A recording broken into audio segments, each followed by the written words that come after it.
store brand oatmeal is $1.99 for 10 servings. I went to the grocery store and I also spent $13 and bought ingredients that I'm going to be using to make a maple and brown sugar oatmeal that's more nutritious, but more importantly, the balance of the ingredients left over we can use to make more than 20 different things. If you know how to cook, it makes a difference. So the first thing, the oatmeal that's in that box is a quick cook instant oatmeal. What that means is that we've taken this stuff. It's a steel cut oatmeal. This is what Mother Nature intended oatmeal to be like. It starts out kind of looking a little bit like kitty litter. Well, what happens to go from this to this, there's these giant rollers that press the oats through. So it'll go through once and it'll be maybe a quicker cooking oat. It'll be called a rolled oat rather than an instant oat. And when it goes through again, the bran on the outside, all of the fiber, the stuff that actually helps you feel full, the thing that works as a scrub brush in your arteries to clear them out, gets taken away. So you're left with something that is instant because it has nothing to protect it. All of the good stuff has been taken out of it. So what they'll do is that when we look at the ingredients on the back of this can, there's only one ingredient. There's oats. I look at the ingredients on the back of this, and it's a half a paragraph, and a really small font that I can't read. So the Cooking Matters classes that we teach for very young children, when they're faced with a choice of two things, how do you know what to choose? And you don't have all day to think about it. You really, really don't. So I tell the kids, the easiest way to figure out what's going to be the best choice when faced with a choice, talk to your food.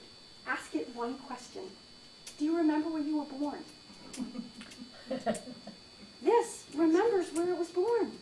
The stuff that looks like kitty litter remembers being in the field. This remembers a factory, has no memory of being in the field. So now that we've decided, okay, I know which one of these is going to be the wiser choice, the better choice. That doesn't mean that every single time that this is what I'm going to buy.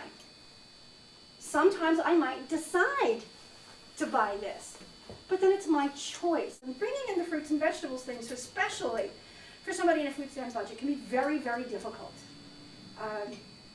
Fresh can often be more expensive. There's a misconception that canned might not be as nutritious as fresh or frozen. That's not true.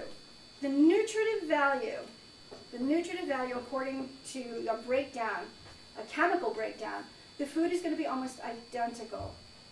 What's going to change is the integrity of the food, the flavor, the color, the texture. Again, knowing to make that decision. Can we look at the ingredients on the can, and is it a one ingredient thing, or have we added salt, have we added sugar, or is it just that food? And if it's processed in a way that's not offensive to me philosophically, nutritionally it's going to be the same thing, and it may be a bigger bang for my buck. All right, so cooking. Sometimes it's just knowing how heat reacts with food and how things are going to change after we add heat to them. So our oatmeal today, I want to make sure, besides having fiber, I have a 10-year-old that has a problem for some reason eating yellow and orange vegetables. She'll eat the greens, she'll eat asparagus, she'll eat kale, but eating orange vegetables, not so big onto the cooked carrots or the squash or pumpkin. So sometimes we'll do things to kind of, I hate to use the word sneak them into her. I do that to my husband. But for Olivia, it's more, can I cook something that she will love just on its own and then not tell her that it's good for her? Because she doesn't need to be told that. Because food and access to wholesome food is a birthright. You are born here in the United States of America. You're living in Ulster County, one of the greatest agricultural places in the world. You deserve access to affordable, wholesome, great food. This is a given, and it should be. It should be given to everybody, and unfortunately it's not. Okay, so the first thing that I'm going to start with, believe it or not, is a cinnamon. Now, instead of buying the pre-ground cinnamon that comes in, the little containers, I tend to buy whole sticks. Now, understand that whenever I'm cooking, I am coming from a culinary perspective. I want my food to taste great. Now, this will cost me more per pound initially, but I'm going to use less of it because of the flavor impact. I won't have to use 3 tablespoons of the powdered stuff when I only need to use a 1/4 teaspoon of this.